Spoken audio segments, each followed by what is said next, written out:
onye nwe m ya wena m arụ ike ka anyị na ya ọ na-ebi nọ onye nwe ya wena anyị na ya ogologo ndụ na arụsiri ike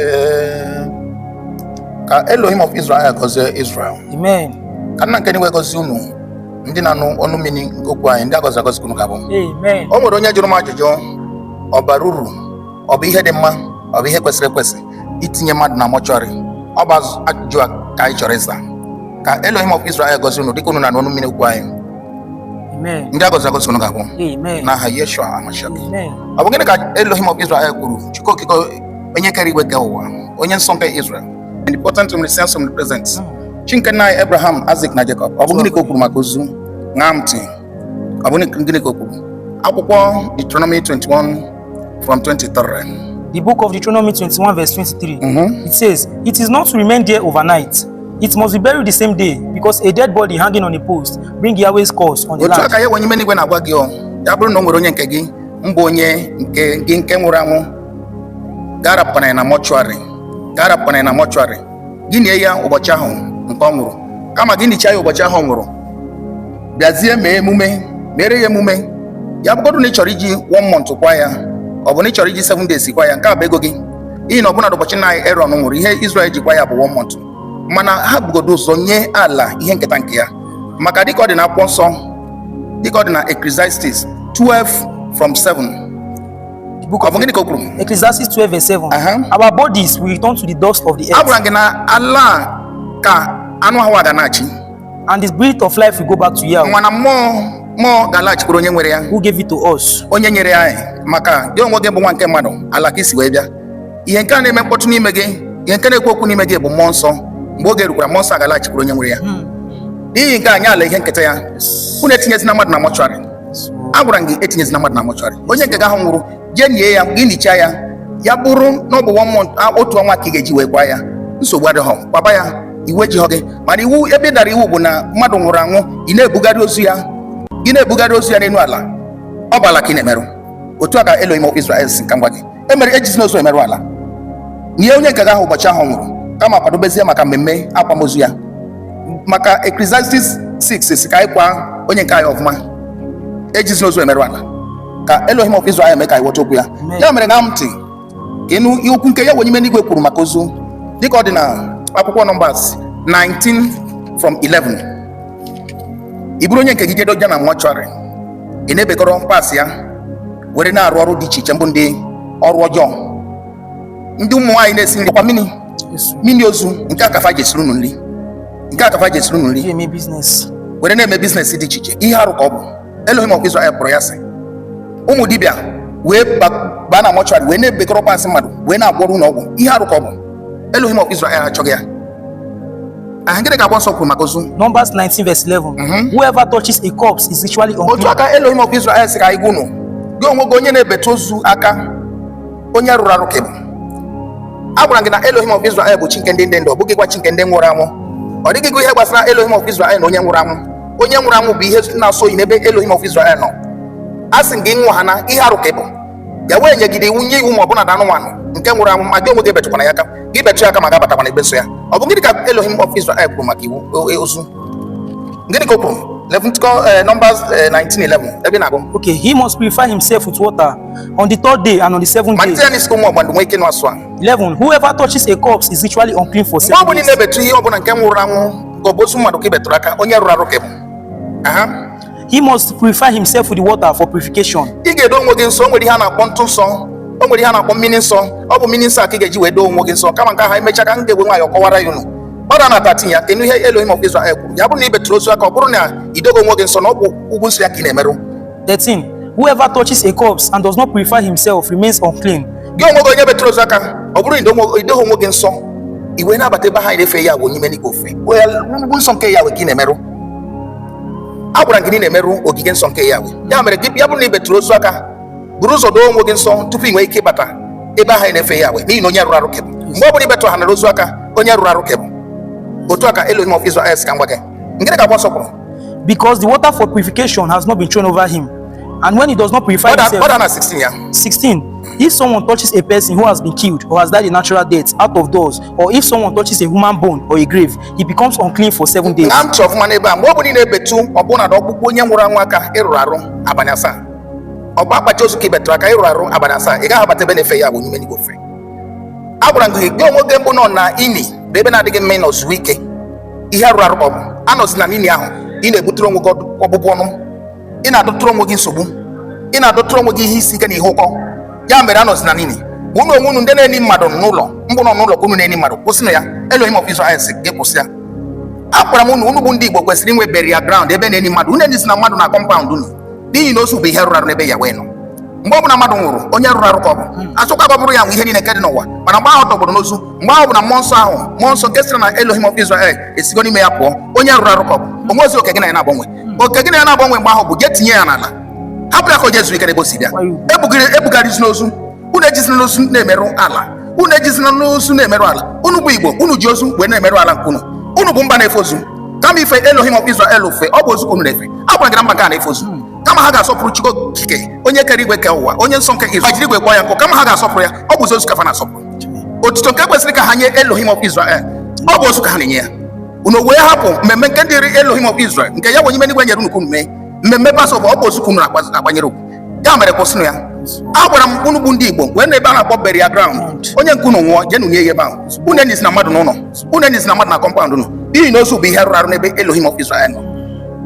Elohim si maka emezina ya n'ihe arụ ka ọ bụ n'ebe unu ji ozu na-emerugbu unu. A gwara gị na unu ji ozu na-emerugbu unu. Ọ bụ gịnị ka akwụkwọ nsọ kwuru? Gbada na 17 maka onye betụrụ ozu aka, ị ga-ebu ụzọ doo onwe gị nsọ. Ga bụrụ idoho onwe gị nsọ, gị bata ebe ahụ anyị na-efe ya wee.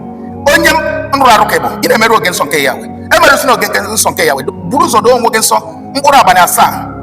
Ọ bụ ya ka ị ga-eji doo onwe gị nsọ, gị dosie onwe gị nsọ. Ọ bụ mgbe ị ga-abụ mmadụ nke zuru oke bata ebe na-efe ya wee n'ime n'igwe ofufe. 17 tupu ị gbada na 20. 17, Numbers 19:17. To remove the uncleanness, some ashes from the red cow which was burnt to remove sin shall be taken and put in a pot, and fresh water added. 18, in the first case, someone who is ritually clean. Elohim of Israel gosi unu. Amen. Emecha ga-akụziri unu nke a maka nke a bụ ihe omimi maka odido nsọ. Ya bụrụ na ibetụrụ ozu aka mkpụrụ abalị atọ ka ọ ga-adị, a ga-efesa gị ntụ nsọ. Ya bụ na ụbọchị nke asaa a ga-efesakwa gị ntụ nsọ a. Ọ bụ ya ga-eme gị dị ọcha, mana ị ga-ejezi na mmiri na-eru eru jee saa arụ. Mgbe ị sara arụ gị with ntụ nsọ agba ka ịbụ mmadụ nke zuru oke. Ma ya bụrụ na imehọ ya, iwepụgbe hụ mmehie ihe gị n'ebe Elohim of Israel nọ, ị ga-abụ onye rụrụ arụ. Maka Elohim of Israel kwuru okwu dịka ọ dị na Deuteronomy Numbers 21, ọkwa ya? Yes, sir. Numbers 21:20. Ọ sị ya bụ na ewepụ ha mmehie ya n'ebe ị nọ, ị na-emere oke nsọ ya. Gịnị ka o kwuru? Na a ga-ewepụ gị na mkpokọta Israel. 20. The book of Ebe ị na-agụ? Okay, Numbers 21:20. Gịnị ka akwụkwọ nsọ kwuru? It says, Eme ka ụwa amara okwu nke ya wee, maka na ụwa amaghị okwu nke ya wee. Ọ bụ n'ihi nke a ka Elohim of Israel ji wee kwuo okwu akwụkwọ Psalms 14:2 na ya si na eluigwe ya na-epu anya ma o nwere onye nke na-achị ya, na onweghị onye nke na-achị ya n'ụwa. Dị ọbụnadụ ndị nzuzu ekwuo n'obi ha na onwe ihe dị ka ya wee, mana ya wede. A gwara gị gị onwe onye na-asị na ya wadịghọ ya wede. Chegharịa ka o nwee ike dịrị gị na mma, ma okwu nke ya wee, na ọ bụ ebe aka ndụ dị. Gịnị ka akwụkwọ nsọ kwuru? Numbers 19:20. It says, anyone who has become ritually unclean and does not purify himself remain unclean, because the water for purification has not been thrown over him. He defies Yahweh's temple. Otu aka ya onye n'igwe si ka ngwa gị, ya bụrụ na ibetụrụ ozu aka o, maka onwe onye na-ebu ozu eje chọọchị, mmadụ nwụọ, kama ini onye ahụ ibunye ya ya tinye na mortuary. Kama ini onye ahụ ibunye ya buje chọọchị ka ekpere ya ekpere. Agwara gị na ọ bụ ekpere ahụ ekpere asị gị na ya ga-eduba ya n'igwe. Ọ bụ ezi omume nke o mere mgbe ọ dị ndụ, ọ ya ga-eduba ya n'igwe. A gwara gị na gị onwe gị onye na-ebuba ozu chọọchị ka ekpere ya ekpere, onye rụrụ arụ ka bụ, ma gị onwe gị onye na-ekpe ekpere, ndị rụrụ arụ kwunu bụ unu agaghị kịta arụ eze n'igwe. Otu a ka Elohim of Israel ka ngwunu bụgadị ebe ahụ okwu ndị bi n'ụwa nwee ike ịnụ okwu nke ya wee, maka na ụwa amaghị okwu nke ya wee. Na mgbe gị onwe gị mbetụrụ ozu aka, ọ bụ ọkpụkpụ mmadụ ka ibetụrụ aka, ọ bụ ini ka ibetụrụ aka, ọ bụrụ na ị nweghị ike ido onwe gị nsọ, i buru ya na-abata ebe na-efe ya wee n'ime n'igwe ofufe, na ị na-emerụ oge nsọ nke ya wee. Ya mere malite n'ụbọchị nke taa kwụsị merụ ebe nsọ nke ya wee, jedo onwe gị nsọ ka ị bụrụ mmadụ nke zuru oke tupu ị nwee ike ịbata ebe ahụ na-ekpere ya wee, maka na akwụkwọ nsọ si na gị onwe gị agaghị anọ na mmehie ka amara bara gị ụba. Gịnị ka akwụkwọ nsọ kwuru? Numbers 19:20. Anyone who has become ritually unclean and does not purify himself remains unclean, because the water for purification has not been thrown over him. He defies Yahweh's temple, and we know ya onye ahụ na-emere ogige nsọ nke ya wee. Ọ bụ n'ihi nke a mere n'ihe n'ụbọchị nke nna anyị Moses, dịka ọ dị na book of Numbers 9:6. Ọ bụ gịnị mere? Maka o nwere ndị mbụ na ha merụrụ onwe ha site n'ozu ọ bụrụ na ndị ahụ enweghị ike iguzo maka emume Passover nke Yahweh. Yes. Numbers 9 verses. But there were some men who were ritually unclean because they had touched a corpse and they were not able to keep the Passover on that day. They went to Moses and Aaron 7 and said, we are unclean because we have touched a corpse. But why should we be excluded from presenting Yahweh's offering with the rest of Israel?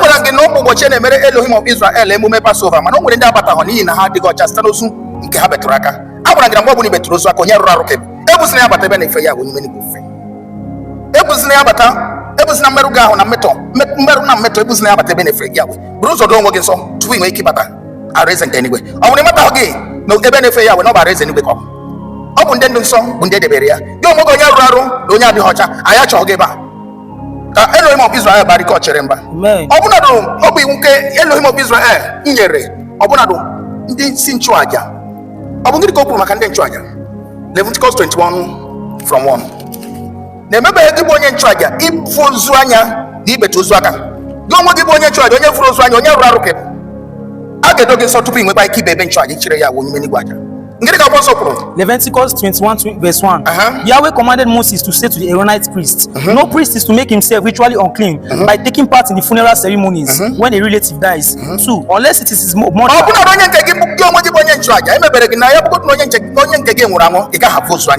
Maka Elohim of Israel na ya bụghị chi nke ndị nwụrụ anwụ na ya bụ chi nke ndị ndụ. Ọ dịghị ihe gbasara Elohim of Israel na ozu bụ ihe rụrụ arụ. Ọ bụ mgbe ahụ mmụọ nsọ nke ya wee ka dị gị n'ime ọ bụ mgbe aka gị na ya wee nwe oke. Ma ya bụ na mmụọ nsọ ahụ si n'ime gị pụọ gị na ya wee onye menigwe nwe ozu gị. Ihe rụrụ arụ kebụ aja nkịtị kebụ aja kebụ. Ya mere nye aja ihe kwesịrị ya nụ nyekwa mmụọ nsọ ihe nketa nke ya. Unu efesi n'ozu na ozu bụ ihe rụrụ arụ. Unu ejisi n'ozu wee na-emerụ ala unu. Unu ejisi n'ozu wee na-emerụ ebe obibi unu. N'ozu bụ ihe nwụrụ anwụ. Otu aka Elohim of Israel ka mgbunu ka nna gị n'igwe gọzie unu dịka unu na-aghọta asụ a n'aha Yeshua. Unu ọgbakwana unu bụ ụmụ Igbo bụ ụmụ ọgbụgba ndụ ndị si n'ọwụwa anyanwụ. Unu bụ Jerusalem nke abụọ. Debe na ọgbọnụ nke ya weta onwe ike duru na ma ọ bụ nwa mbụ ụmụ Igbo ke nyere iwu a. Unu enwe omenzi na ihe ndị mba ọzọ na-eme. Unu efesi n'ozu n'ụbọchị izu ike nke onye nwe anyị unu ji wee na-akwanyere ozu ugwu ọgba ya. N'ụbọchị izu ike mbụ Satọde nke unu bụ ụmụ Igbo kwesịrị ịzụkọta ọnụ fee Chukwu okike mgbe onye kere unu fee ya ofufe. Ọ bụ akwamozu unu ji na-eme. Kama unu ga-asọpụrụ Chineke onye kere n'igwe ke ụwa. Ọ bụ ozu unu na-asọpụrụ. Ihe arụ ka ọ bụ Elohim na-aba mba ọ na-ewekwa iwe. Chegharịanụ were ọtụtụ nke kwesịrị ya wee nye Elohim nyekwa ala ihe nketa ya nke mbụ ụbọchị onye mmadụ nwụrụ nye ya tinye ya n'ala. Ọ bụrụ na n'ụbọchị nke Jizọs Christ of Nazareth ka anyị mara ihe mere n'ụbọchị nke Jizọs mgbe Jizọs nwụsịrị etinyere ya na mortuary. Ajụga na ajụgo onwe gị onye na-ele m anya gị onwe gị kwenyere na Jizọs Christ of Nazareth na ọ bụ onye nwe gị na onye nzọpụta gị. Ana m ajụgo ụbọchị ahụ Jizọs onye kwenyere ya etinyere na mortuary. Ọ bụ gịnị ka akwụkwọ nsọ kwuru dịka ọ dị na book of John 19:41. John 19 verse 41. There was a garden in the place where Jesus had been put to death, and in it there was a new tomb. Burial ground. Ya mere unu bụ ụmụ Igbo nweta na ebe a na-akpọ burial ground. Steeti ọbụla na Igbo nweta na ebe a na-akpọ burial ground. Local gọọmenti ọbụla nweta na ebe a na-akpọ burial ground. Ndị eze ndị na-achị obodo dị iche iche nweta na ebe a na-akpọ burial ground. Unu esi na mmadụ n'ụlọ ọ bụ ihe arụkọ bụ. Unu esi na mmadụ na kọmpand unu na ihe arụkọ bụ. Onye nwụọ buru ya jee na burial ground nye ya ka ala unu nwee ike dị nsọ dị ọcha. Nke ọ ga-abụ unu kpọpụ Chukwu okike onye kere igwe ka ụwa ka o nwee ike n'unu. N'ihi na unu eji were ozu wee na-emerụ ala. Unu eji were ozu wee na-emerụ ala. Ọ bụ n'ihi nke a ọnwụ ike isi ike ihe mgbu ihe mgbakasị ahụ njiju ụwa. Elohim of Israel gọzie unu dịka unu na n'ọnụ mmiri okwu anyị. Ndị agọzi agọzi unu ga-akwụ n'aha Yeshua Amashiach.